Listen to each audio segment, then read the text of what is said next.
What's going on, everybody? This is James Grandmaster Facts Boyce. You are here for another episode of the Facts Project today. Very special guest. You may know Jimmy Gaspero here from Cryptic Corner and Comic Book Yeti. Thank you for being here, sir. Thank you. Thank you so much for having me. This is great. I'm excited to be on the other side of it and talk about comics. Right, because we talked about this at the beginning of this. It's got to be a little weird to be on this side because, of course, being part of Comic Book Yeti and having your own podcast and doing it for so long, and of course, you do it in the realm of indie comics, just like myself. It's got to be, you always have a boatload of great questions. I've had a chance to listen to your podcast many a time, so Oh, thank you. this is, of course, this is I'm going to say an honor to have you here. Thank you. Oh, well, that's very nice of you to say. Yeah, I think we've been doing the podcast for over 3 years, close to 4 years now.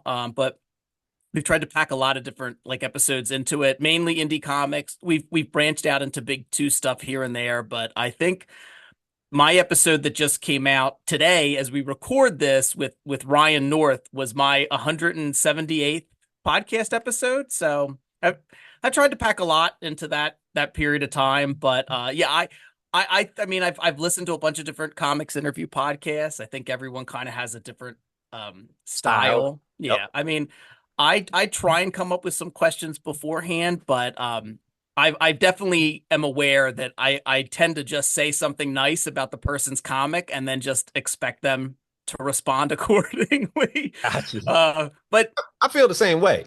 Now, yeah. because I'm not someone that's like a big critique.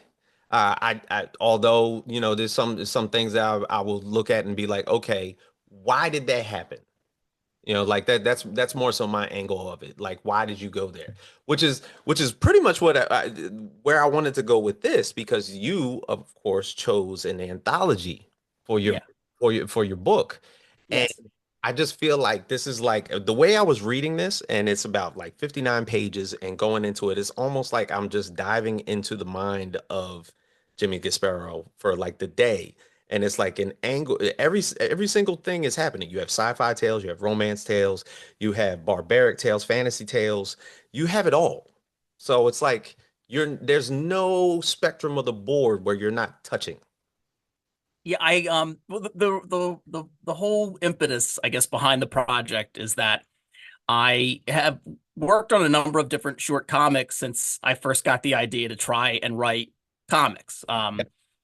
Which was during the very beginning of the pandemic in 2020. It was for the Mad Cave Studios talent search, and I had saw it, on social media, and I thought, oh, I read a lot. I've been reading a lot of comics. Like I wonder if I could try my hand at writing it. So I Right. I bought I got a bunch of books, went to the library, did all that. And over the past couple of years, I have written, a handful of short comics. I've been published in a few anthologies, and I had a couple of other stories that I had done for anthologies that ended up just not coming together and not happening.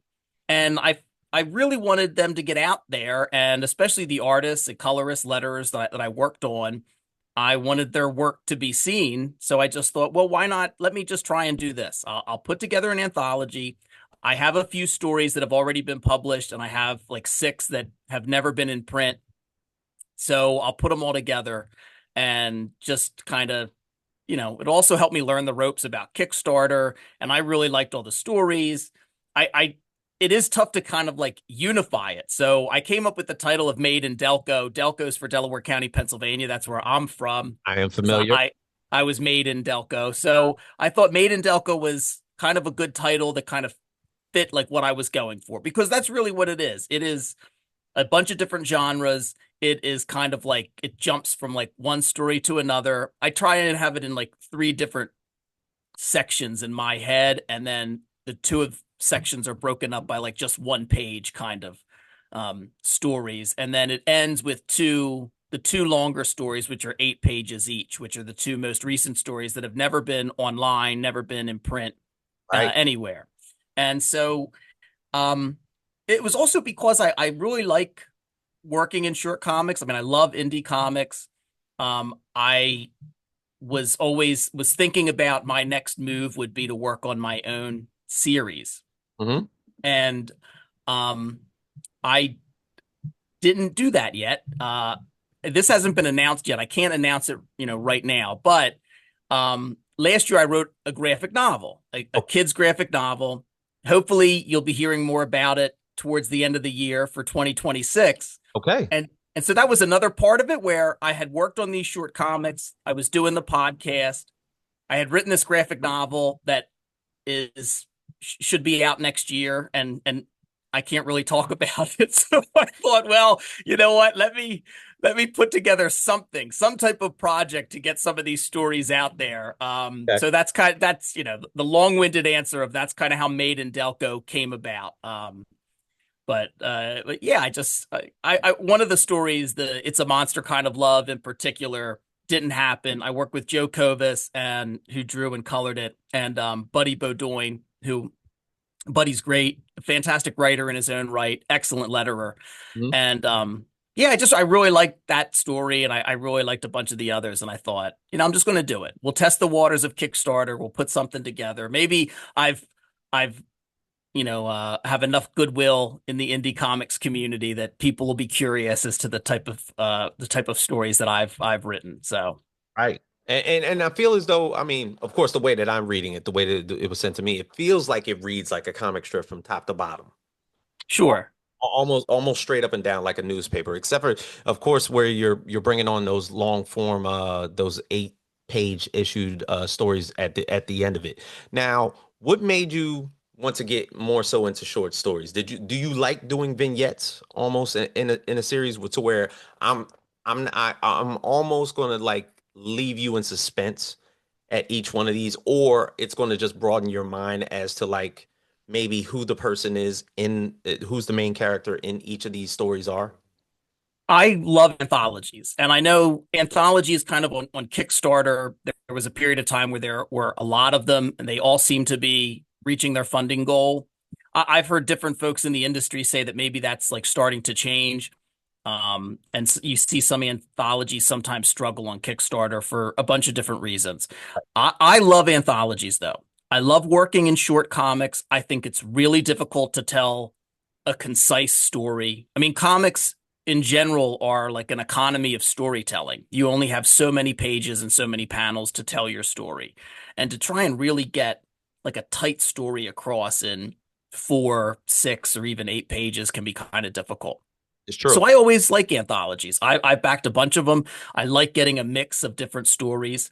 I wish more that like writers and artists put them out, just take a bunch of your work and say, here's a bunch of short stories, all written by the same person or all drawn by the same person. I kind of like getting a flavor of to see how the same person works in, different genres or different constraints, whether or not it's page numbers or whatever it might be. So I that's what I started doing.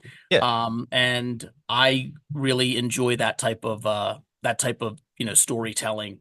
So I thought it would also made sense because of my love of anthologies to kind of put one out myself and just say, here's look a little representative work of what I can do with some of the friends I've made in the comics community and some of the stuff that that they can do. So It's true. And I think from what I've read and what I've seen as far as like the artwork is concerned, I feel as though that you have a broad sense of art styles. Some people have more distinct ones. They want their comics to look a certain way. And they try to stick to that format almost like their entire career. To where within all these stories that you pretty much have here, every single art style is completely different from the next.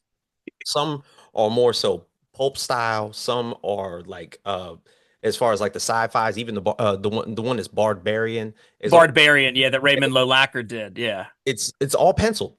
Yeah, Raven just like well, that was another the one that we pitched it to an anthology. It was like a rejected pitch, but I just thought I really liked the story and I really liked Raymond's art on it. I really liked having one that was black and white. in one of the pages, Raymond did something where he like has a full broadsword that's like used as the panel border. Mhm. Little things like that I just think are really cool. But I think it's because I'm not an artist. And when I first started reviewing for Comic Book Yeti, when Matt Leggetti, who started the website, brought me on, I re he had reached out to me because he just saw posts on, Twitter at the time of me talking about some of the comics that I liked. Yep. And I really didn't feel like I had the art background or education or knowledge to like be a reviewer, to be a critic. I could certainly talk about story details and I could talk about plot. I could talk about, continuity. I could talk about a bunch of different stuff, but like Right. color theory, even lettering, I can say like what I think looks good or makes sense, but I don't have that background. So I ended up only reviewing a couple of comics before I started doing written interviews, and then that led to the podcast when Byron O'Neill, who now is the editor in chief at Comic Book Yeti, came on. So I still kind of feel that way. I mean, I've read a lot of comics. I've talked to a bunch of different artists and worked with, a handful now. Um, and even kind of taken some like online type of classes just to try and learn and read as much as I can about the actual like making of comics, whether or not that's traditionally or digitally. But there's always going to be a part of me that feels like I because I don't do because I'm not an artist that I am lacking in that department. So Mhm. I typically when I write, I really lean on the artist a lot of the time. Just like, hey, I trust you. This is your domain. I mean, if they come back with something and I just don't think it works, we talk about it and we say, oh, why did you choose this? Or, why did you, it was written one way in the script and that you've presented it differently. And, we'll have a conversation about it. And most of the time the artist is right because comics are a visual medium and they know what work is going to work better on the page. So Right. I think all of that is part of the reason why I like to see a lot of different art styles where it's great working with someone over and over again. James Greatorex is the artist I met at my local comic shop for a couple of the stories. Joe Covis is the artist on two of the stories, and Joe and I recently worked together again for something that'll come out a little bit later this year, another short comic. Right. I really like working with him. I like that familiarity that comes with, multiple collaborations. But yeah, I like all kinds of different art styles. My comic reading in terms of like my pull list and the indie comics that I read are all over the place. So I would suspect so. I mean, I'm pretty much like almost in the same boat. I will say that there is um, also a lot of themes here. Of course, what I have written down here is that there's a lot of where the main character is finding themselves, whether it's LGBT RPG or yeah, there's this one that's almost like a comic strip where I believe it's a gentleman who is in his office in the first panel. He's talking about being an adult, and he doesn't seem to find himself until he gets to the comic shop, yeah, and yeah. he's around people in cosplay, and he's like, "This is where I need to be." Right. Yeah, that was a one page that I wrote and then worked with Sam Owen.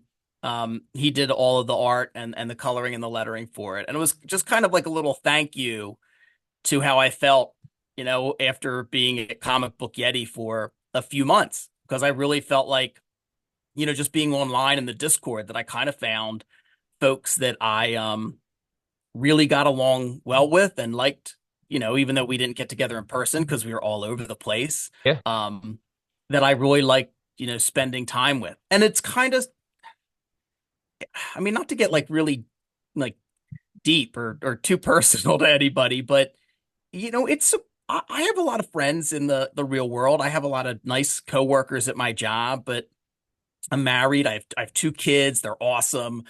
But, you know, sometimes unexpectedly like loneliness can kind of like creep up on you or just that feeling of uh I'm I just turned 46 like last week. So, so being in your 40s and feeling like you still kind of haven't, you figured out a bunch of stuff, but there's still a lot of things that you kind of haven't figured out. And when you find a group that's like, can be just as silly and nerdy and fun, and Yeah. I don't know, it feels like a revelation. And also it feels like, wow, like how crazy is life sometimes that you can go through all these things and then, still at like I said, in my, early 40s, still kind of find a group and find some place that I feel like for the first time I really belong in. So yeah. Yeah. I guess that's why that's a theme Look, throughout some of the look, stories. if that's a way to basically give you the proper details into a four panel comic, perfect example. And I gotta say, at least I found somebody that's a little ahead of the curve because I'll be turning 46 in September. So Oh, okay. now, when we talk about vignettes and we're talking about anthologies, we're always equating those short stories into short films. When I read a story like My Name is Roddy, I get Twilight Zone feels. Yeah. So that whole portion of a robot where you feel like he's just working at I work at a zoo. I just work at the zoo. That's all I do, and there's a bunch of people around, and they're always asking questions, and then you come to realize that he's just been on this ship the entire time, and the world is basically already imploded. So Yeah. he's almost working as an employee with a human zoo floating away from the earth. I had that Twilight Zone feel today. Yeah. Oh, well, yeah, that was 100% intended. That story came about. It was that is one of the ones that has already been printed in an anthology called Tales of the Bizarre. It was, I think, the second thing of mine that had ever gotten accepted and was going to be published. Hmm. And it was the first comic I ever worked with Joe Kovis on.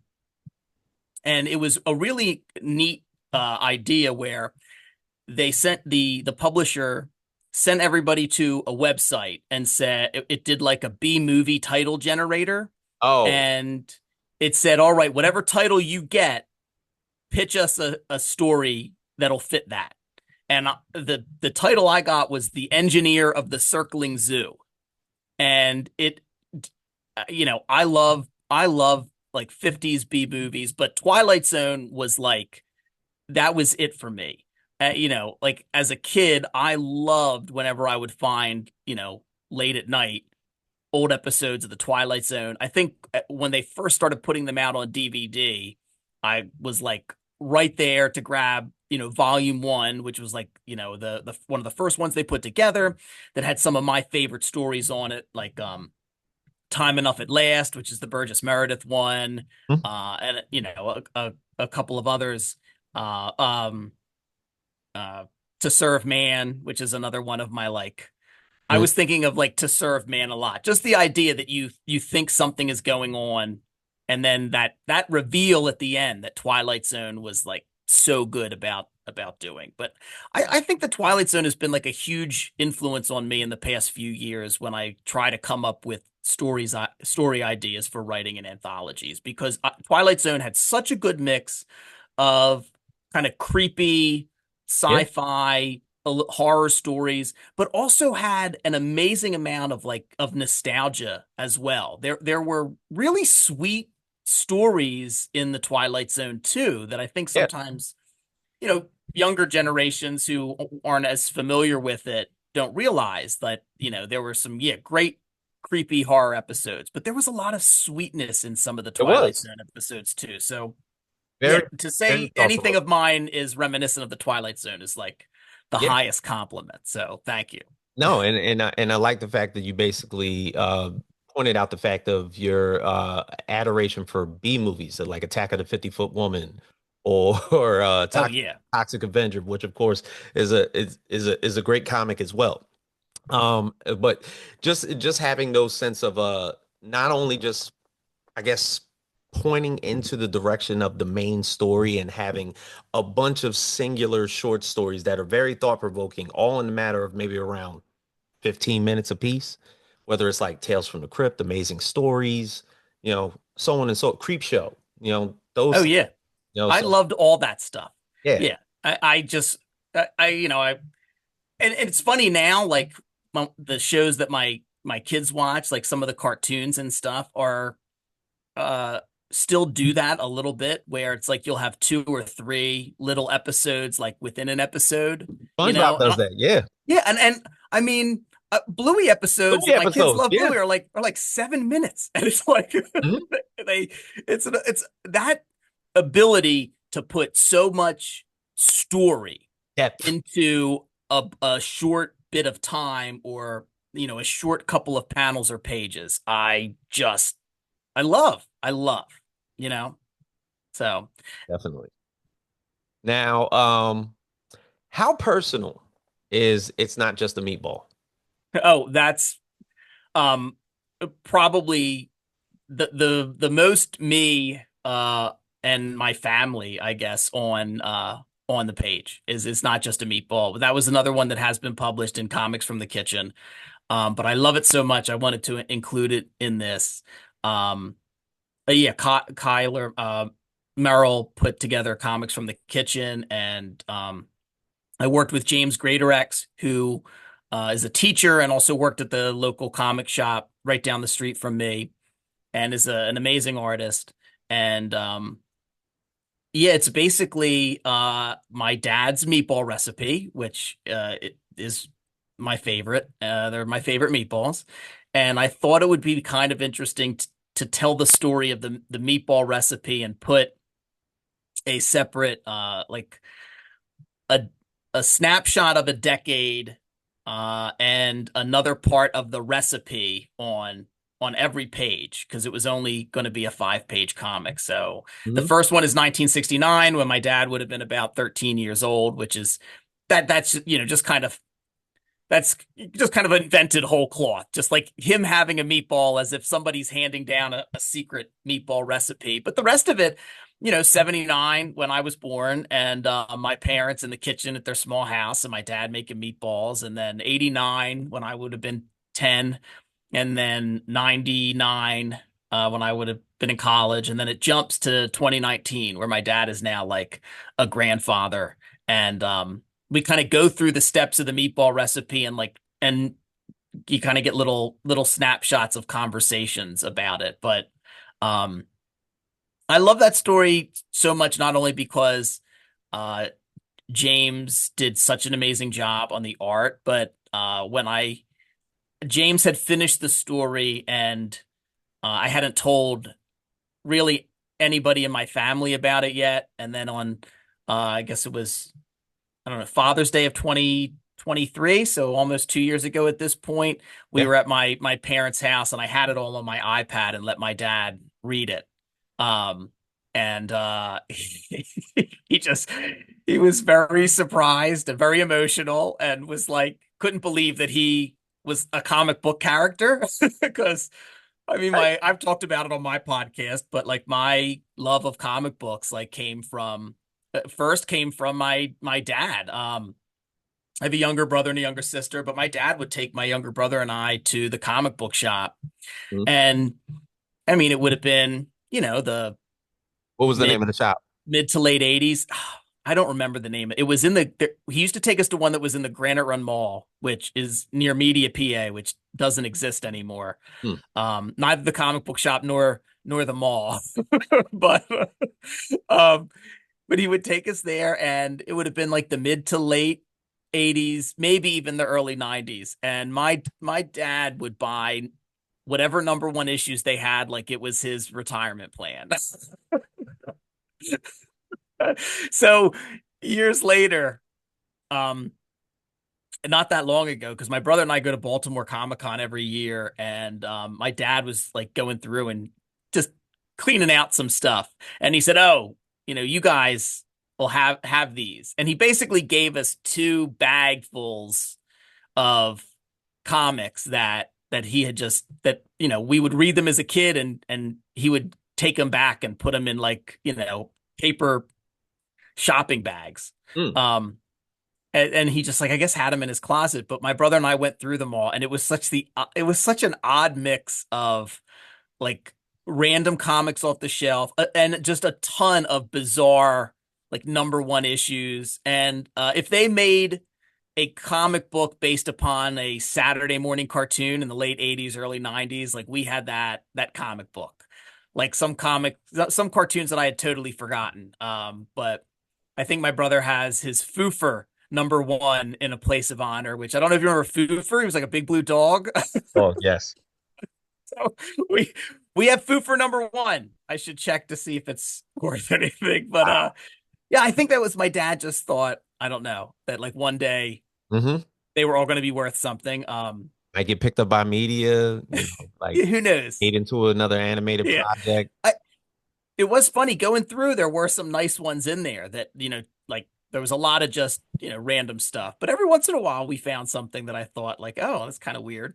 That like the Eternals number one and Devil Dinosaur number one, like Star Okay. Wars number one. So there were a few Yeah. It was that like, we okay, he figured this out. he got a couple, but so in any event, yeah, I just, he would that was like the first time I started reading comics and with my dad and my brother and I got, out of comics when I was in high school and college and law school and then got back into it when my wife's a professional photographer so she would work on the weekends and I'd need some place to go with the kids on the weekends. Right. We'd go to the library, we'd go to the park and then we just lived right near a comic book shop and I started going and fell in love with the staff and fell in love with the place and I've I think I've had a pull list for like the past 10 years.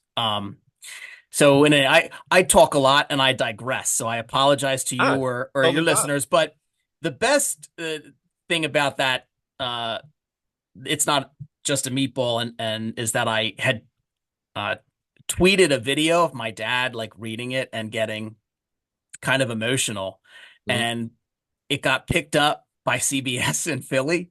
Wow. And so they had one of our favorite CBS newscasters, news personalities, Yuki Washington. Yuki. Did Yeah. Yuki? I live in South Jersey, so I know who Yuki. Oh, okay. Oh, all right. So so yeah, Yuki Washington. They did, they do those little really quick feel good Yeah. CBS stories. So yeah, somebody called my mom or dad and said, "Oh, hey, they just showed Jim on the news because my dad's Jim as well." And yeah, they did like, one father in Boothwyn, Pennsylvania became very emotional when his son Uh-huh. Jimmy Gaspero made a comic about his meatball recipe, and I and my family got like a real big kick out of it. People Right. saw it, called my dad. My dad loved it, and then I said, yeah, the best part of this is like there's no doubt in my mind that they think Jimmy Gasparo is 10 and not 43. True. Did he go along with the story and say that he knows how to use nunchucks and does kung fu in order to keep that secret alive? Unfortunately, they didn't interview him. They just showed the clip from Twitter that I gave them permission to use. But I just think it was funny that they definitely thought, going by Jimmy, they definitely thought I was a little kid, and I'm pretty sure that's the only reason it got on the news. But it got on the news, Got on the and news. we got. I forever have that Yuki Washington said my name on the news, and Yep.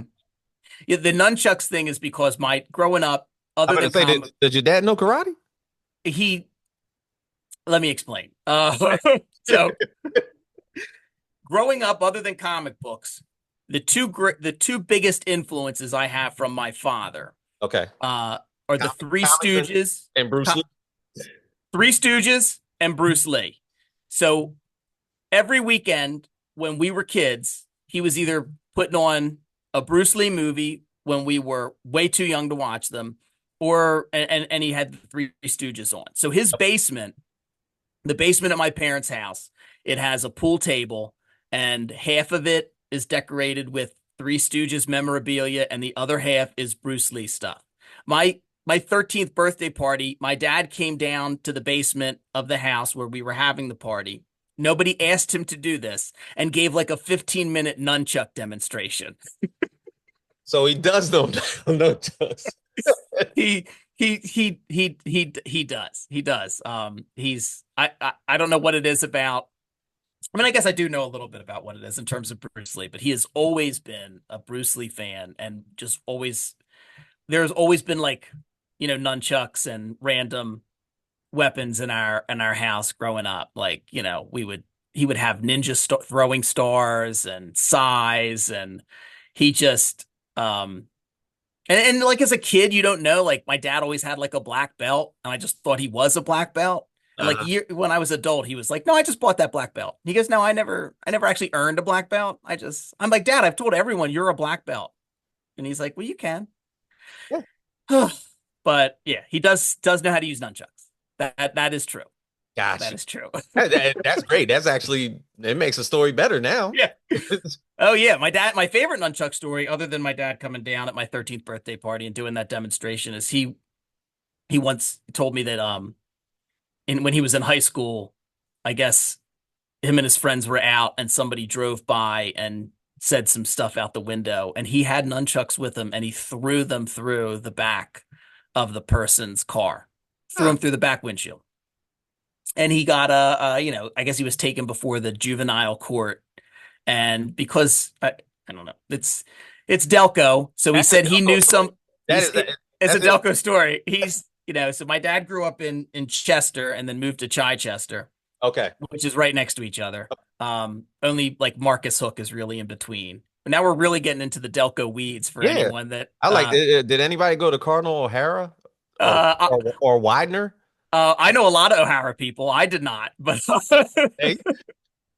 but my dad told me that he knew somebody who knew the, I guess, whatever juvenile court judge he was in front of. So they basically gave him like a slap on the wrist. Nothing really bad happened. And Okay. then the judge, the judge on the bench said, "Do you have anything to say for yourself?" And he said, "Can I get my nunchucks back?" It's an honest request. It is. He did not. He had to go buy another pair. He did not get them back. But, that's my dad. Gotcha. All right. So it's a perfect segue because Okay. we talked about Delco a little bit, Sure. and the proximity because I don't think that this anthology would be absolutely there unless you actually attached a Philly story to it. So you have this story called Seven Against Philly. Yeah. It's a crime, it's a crime comic, and Yeah. it's it's what I would expect from Philly. But do you feel as though that you wanted to talk about Philly, that you wanted to have a Philly story in there? Yeah, I absolutely did. And again, this is just another one that was like a pitch to an anthology that didn't get accepted, but I really liked the story. And the anthology was combining Greek myths with Yep. some type of crime. And Aeschylus has a play called Seven Against Thebes, where essentially it is Oedipus's sons, and they each take turns running the town of Thebes. And The Oedipus. yeah, yeah, it's Oedipus. Yeah, Oedipus of mythology has two sons. Mhm. Aeschylus writes this play, hundreds and hundreds and hundreds of years ago. But essentially, they're each going to take turns running the town. Okay. And of course, when it's time for the one to give over control, he doesn't want to. So the one brother sends his seven greatest fighters against the other brother's seven fighters. Now, the play is all spoken. So, what I mean by that, of course it's spoken, but in terms of the action. So, all of the fights and what happens to everybody Yeah. isn't shown on the stage.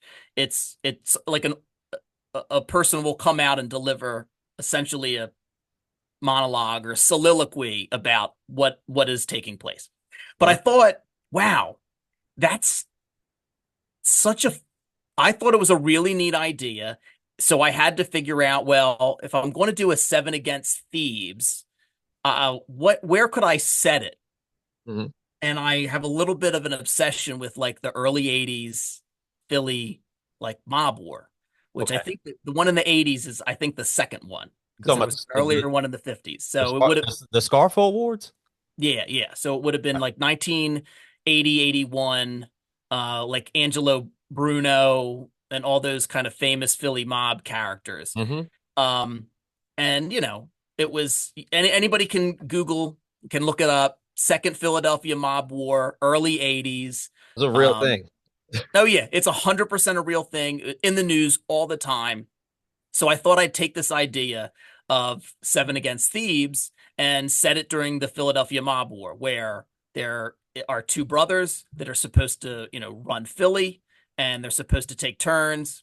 And I kind of added like a little bit of a femme fatale twist, where rather than greed or, just power or some other reason, that sets the two brothers against each other, where we have a little bit of a backstory and introduce a character who kind of plays both brothers against each other to kind of lead to that conclusion. The most important thing I had was it had to be, seven against seven, and then I think Rachel Allen Everett, who did the art for it, and Harry Saxon colored it. That was another Buddy Beaudoin story, came in and lettered it. I thought what Rachel did for that page where it shows like the the seven the seven against seven, basically, with Yeah.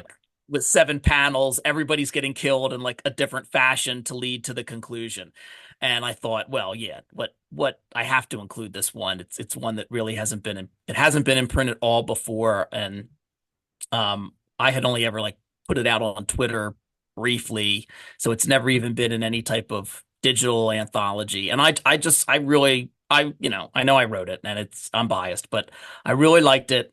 And again, I just thought Rachel and Harry and Buddy did such a great job on it. And Seven Against Philly is a good title. I don't care what anybody It's says. a good The title. title alone warrants its inclusion. Excellent. Now, even after that, so if I was going in order, Sure. after Seven Against Philly, there's a submarine tale. I believe Yeah. it's the wait. I have it written down here. What's It's the the fear indoors. here indoors? Sure. Okay, Yeah. so 1914. Submarines aren't really like the thing, but this of course is like taking it back to where we're getting into like an almost historical prowess Yeah. Yeah. of a time where they're looking for an old shipwreck called the Endurance. Right. So, and that one, I'm really excited about that one because Byron O'Neill, the Mhm. current, editor in chief, he took over for Matt at Comic Book Yeti, and the other host of the Cryptid Creator Corner. We wrote that together. And Okay, so this as long as this Kickstarter gets funded and the anthology's in print, this will be Byron's first comic that he's ever that he's ever kind of uh had anything to do with personally, that is going to be in print. So Byron and I wrote it together. ever Ever. Yeah. So it was good. Byron's story idea, and he wanted to kind of do something with the Endurance, which was Shackleton's ship, which was the the ship got the historical facts of the Endurance. The ship actually got stuck in ice. Hmm. Everybody survived. It's like an amazing tale of how they lived and how everyone survived, how Shackleton got everybody through it. And then, but the ship, the Endurance itself, was actually lost for close to 100 years until it was finally found, um, not that long ago. And it made the news, and Byron's kind of like fascinated by the tale and the finding of it. And so we had an idea, we know the story of the Endurance. And we thought, well, but what if that's not really what happened? What if everybody that came back who weren't really who they thought they were?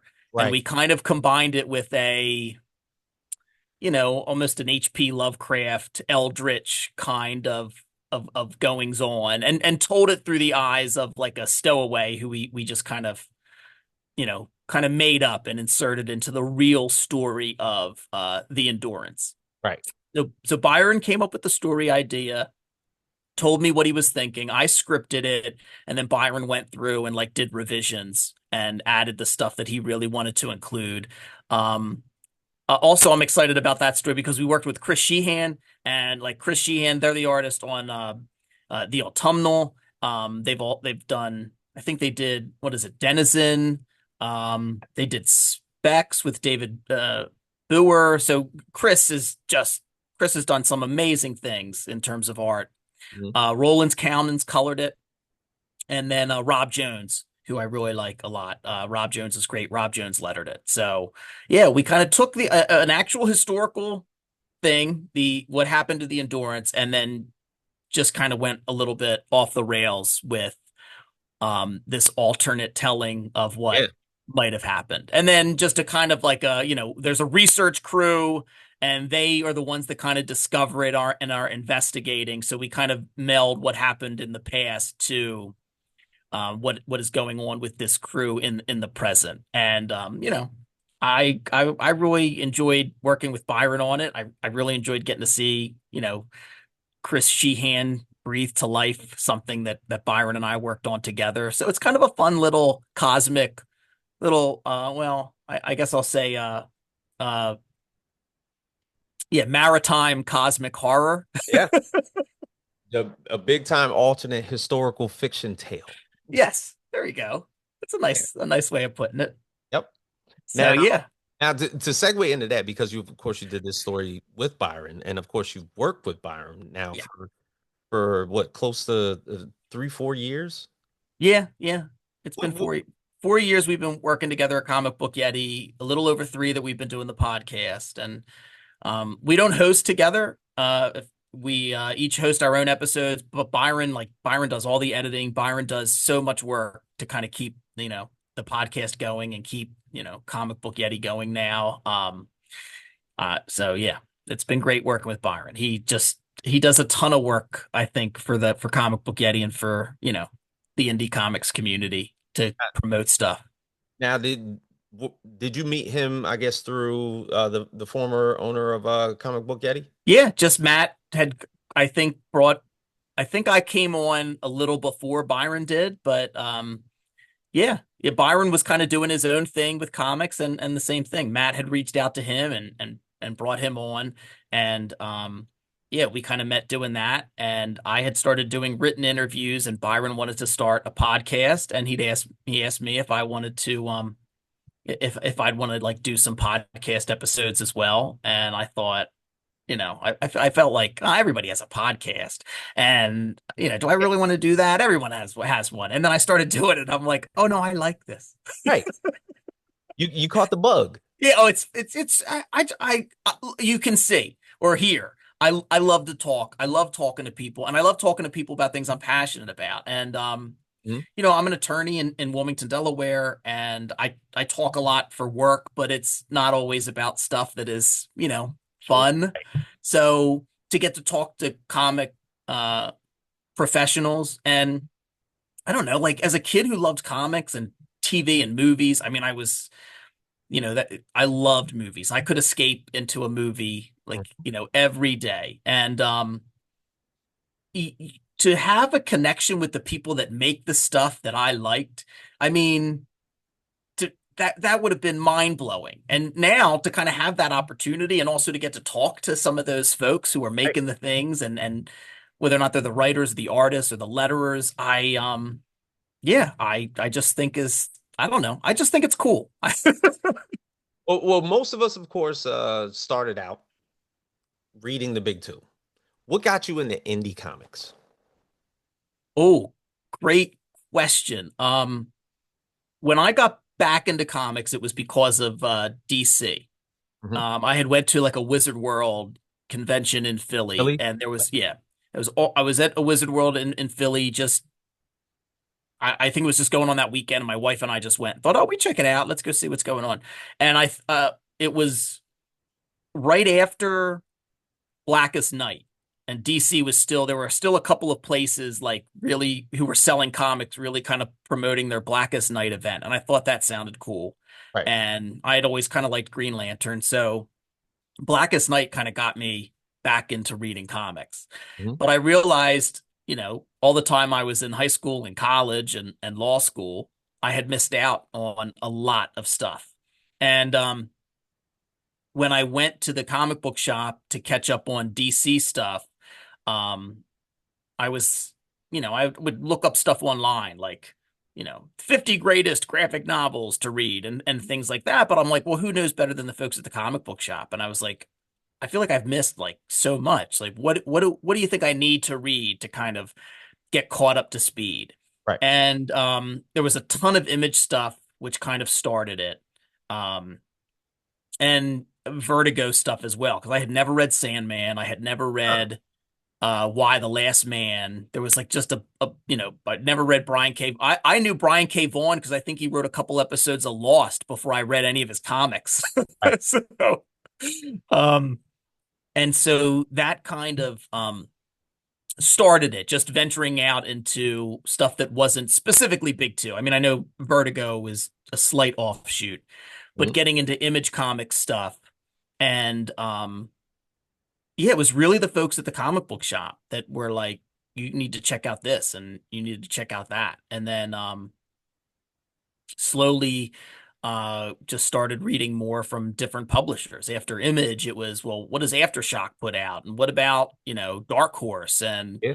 um, and then once then like when Vault started putting out stuff, that sounded really cool. And like then and Mad Cave, and Mad Cave's now been around for like 10 years. And Hmm. it was really the folks at the comic book shop. It was really Sarah Titus, who was the owner at the time. Um, Where was it? sh Where was the shop at? Was it in Philly? no, it was in Delaware. It was in Wilmington. It was like it's right Right. down the street from my house. It's under new ownership, but it's still there. It's a fantastic shop. And yeah, I just from talking to them, and they would, well, did you try this? Did you try that? They're a Sarah was, well, still is a big proponent of like just all kinds of stuff. And so she just would put stuff in my hand that I would never maybe think to read to begin with. Right. And now I just have, now I have Stack boxes of and comics. boxes of Now, stuff. now Yeah, that graphic novels. you All have I my addiction. yeah. And I got all kinds of stuff. I mean, there's worse addictions, I guess. But yeah, it was really her that turned me on to all kinds of different things that I never thought to read. And so after that, I would find a writer that I liked, like Brian K. Vaughan, and I'd read a bunch of their stuff, and I'd move on to somebody else. And then really when I read Tom King and Mitch Gerard's Sheriff of Baghdad, and Mhm. then I read a lot of um and then that would lead me on to like another thing from another writer that I liked, or another artist. So Mhm. yeah, and I mean I've read a lot since since then. I feel like I did a lot of catching up Yeah. since then. And then once I started talking about stuff online and Comic Book Yeti, it's amazing because we would send stuff and review stuff, and there's just, yeah, there's so much out there. Yeah. Um, Community is vast. yeah, it's unbelievable, and that's been the other thing, other than the comic book shop, Comic Book Yeti, and being exposed to so many different things that stuff that doesn't get into a shop, or there aren't many of, that just really all the time surprise me in terms of the quality of the stories that are being told, how impactful they are, the chances that are being taken. Um, and still seeing innovative stuff that's kind of pushing comics in a direction that surprises me. I mean, just in the past few years, like some of the stuff that like Rom V has done with like Oh Blue my and God. Green, and it's like, what? Don't get me I didn't started. even. I, Any deaths of Layla Starr. oh, It's so like, unbelievable! Like, yeah, yeah, unbelievable. And it's just like, still, it's like, wow, comics have been around for so long. Yeah, yeah, over 100 years now, maybe closer to 150. yeah. And I mean, look, we can go back all the way to the early days of humans, to like, Uh-huh. Yeah, you can. to ancient Egypt and hieroglyphics and telling stories with pictures, Yep. or, we've been, Tablets, stone written. yeah, humans have been doing that you know, for thousands of years. The first And line of communication was illustrations. It wasn't writing. oh yeah, absolutely. Um, and just that there are still things that kind of push the medium in a I don't know, a weird or wonderful or different direction. You know, I think is amazing. I'll read anything. I love it. Okay. Is there a writer that when you hear that a project is coming, like you have to get it? Is there a particular writer that be like, oh, they got another project coming out? I can't wait to see it. I read a lot. I think I probably read just about everything that Tom King has written. I've just Sheriff of Baghdad I thought was great. His Mr. Miracle run I just loved. I've read that a number of times, Yeah. and Mr. Miracle was great. I mean, the vision was good, but so Tom King is definitely up there.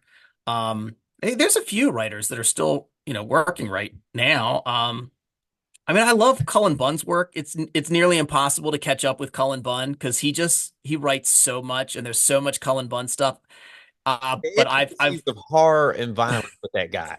yeah, there's a lot of it. But I really like how he's so prolific, and even things that seem familiar, there's always like a little bit of variation that I just find entertaining. I love reading his stuff.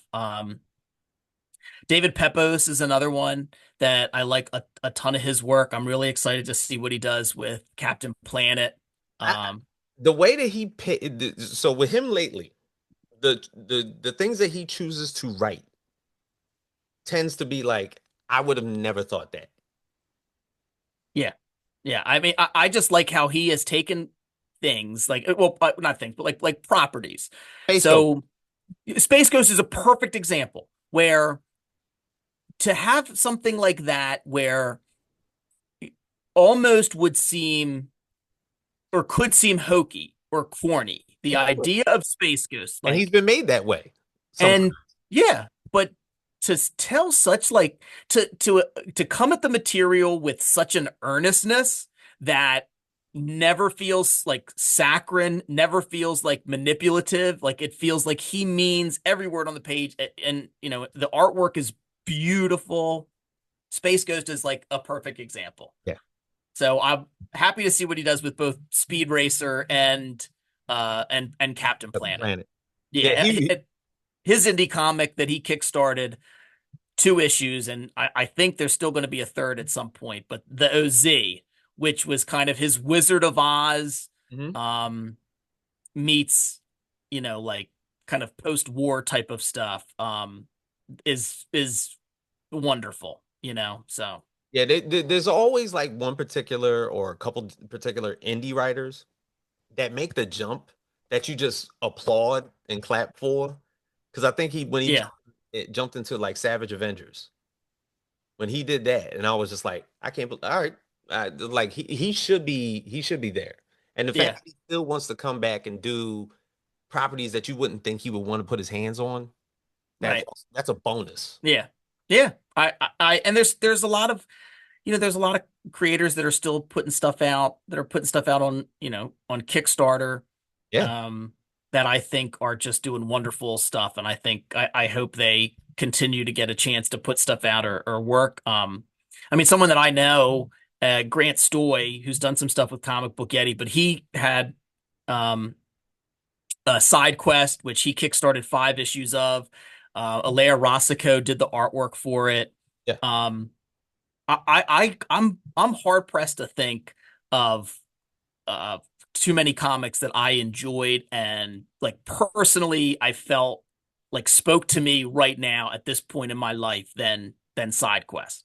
I really truly think it is just an excellent story. It's told very well. Mm. Alaire's artwork is incredible. And yeah, I hope Grant keeps making stuff because I'd put his Side Quest up against, you know, any other 5 issue comic on the out there, and everybody should read it. It's awesome. So, So coming into I guess if we're talking about it, your third year of podcasting, and what do you think? What are the plans for the future of Comic Book Yeti? yeah, I great question. We just I Are think you just are Byron. you just riding the Well, wave? We're having fun. that's what I'm doing. I think there's a lot of things that Byron wants to do. I won't speak for him, but Yeah. it would be nice. Not that any of us think we become wealthy doing this, but to get it to a point where it's not losing money, Yeah. would be great. But Byron has some plans to, kind of try and offer some unique kind of content and offer some different things, but we just hope we can, at least I hope I can just keep doing the podcast, and I'll keep doing this as long as, I have one listener out there who likes the interviews that I do, because I, really enjoy it. I just hope I hope the people that listen get something out of it. I hope that the creators kind of find, I hope they have a good time. If I can turn one person towards them to like back what they're doing or buy their project, because that is helpful. Obviously, I yeah, I have a list of a couple creators that I would still like to talk to that I haven't had on the podcast yet. Hmm. But after this past year, like it's a short list. Like I've been very lucky that some of the folks that I you wanted to have on the podcast, I got a chance to talk, to interview and chat with, or Byron did, um, and Byron has gotten some people on. But yeah, so there's a short list of folks I'd like to still have on. Otherwise, I just hope to kind of keep doing this. I mean, um I'll talk to anybody. Even if I've had plenty of creators on that were kickstarting their first project that hadn't, really done anything. And yeah, like a lot of times, with bigger podcasts, I, I don't know if they always get a chance to do that. I would hope so. I found the indie comics community to be very open, very inviting. But I like to give, I think that can kind of be daunting. I like to try and offer a place where, you know, sometimes comic book writers or artists aren't always the most outgoing, and interviews about your stuff Yeah. can be kind of rote, that you're doing the same thing over and over, or you're just not, you know, not everybody has to be outgoing and an extrovert and have the inability to shut up like me, but Ah, um, I like to give folks an opportunity and try and bring something out of them to have a nice conversation about comics and about or anything else they're into, what inspires them, or, whatever else, might come up, or any topic of the day. So all I right. just want to keep doing it. I just want to keep talking to people. I want to keep making comics, and that's about it. That's the game. That's the game. Now, Yeah. Made in Delco, how many days we putting this on Kickstarter for? It'll be on for all of April. So it's going to launch April 1st. It'll run through to the 30th. But yeah, it's a 59 uh, 59 pages. yeah, it's 59 pages anthology. There's 10 different stories in it. Three of them have been published before, or yeah, three or four of them have been published before. I think the other six or seven have never been in print. I've worked with a bunch of different creators, and yeah, I think it's a nice, you get a little bit of everything. I've worked with some people that I really like and respect in the industry. I hope you'll get something out of all the stories, but at least one of them might speak to you. And if nothing else, I'll have to make it 60 pages and still throw in my dad's meatball recipe. So if nothing else, It's only right, although if you might get yeah, a nunchuck to the head. I might. But if you didn't get a chance to pick up comics from the kitchen from a year or two ago, I'll have to include my dad's. We'll make it an even 60 pages, and I'll throw in the meatball recipe. So you got that going for you if you And back it. Crypto Comic Corner is of course on every single streaming wherever you can listen to podcasts. Yeah, yeah, the Comic Book Eddie's Cryptid Creator Corner, wherever you can get your podcasts, yeah, you can find it. We've had some for March. I did Marvel March, so I kind of branched out a little bit from indie comics. I talked to Tony Fleece, David Pepose, Spencer Ackerman, and Ryan North. We also did talk about some indie projects as well. So if you're just an indie comics fan, you'll find something, because all of those creators have other projects. But yeah, and Byron's had some great episodes in March. He kind of did a women in comics feature. Mhm. He talked to Barbara Dillon from Fanbase Press. So yeah, and we also recently just had Byron interviewed Matthew Rosenberg, who I'm a big fan of as well. Matthew's somebody who I will buy. Matthew and Tyler Boss. I pretty much try to buy whatever it is. Um, because Four Kids Walk into a Bank, I just thought was kind of blew my mind when I first read it. So yeah. So yeah, check it out. Um, Absolutely. For one, Jimmy, I appreciate you doing this with me. This has been great. If you haven't had a chance to listen to Cryptic Creator Corner with Jimmy, with Byron, at Comic Book Getty, they do absolutely fabulous work. Made in Delco, the entire month of April, anthology series, 59 pages. How many stories? What? 10. There's 10 10, stories. 10 Yeah. stories. So, sir, it's been great to have you. Thank you. Thank you very much. I appreciate it. This has been awesome. Absolutely. So, for all of us here at the Facts Project, Jimmy Gaspero, James Grandmaster Facts Boyce, thank you for being here again. For all of us here at the Facts Project, we are out.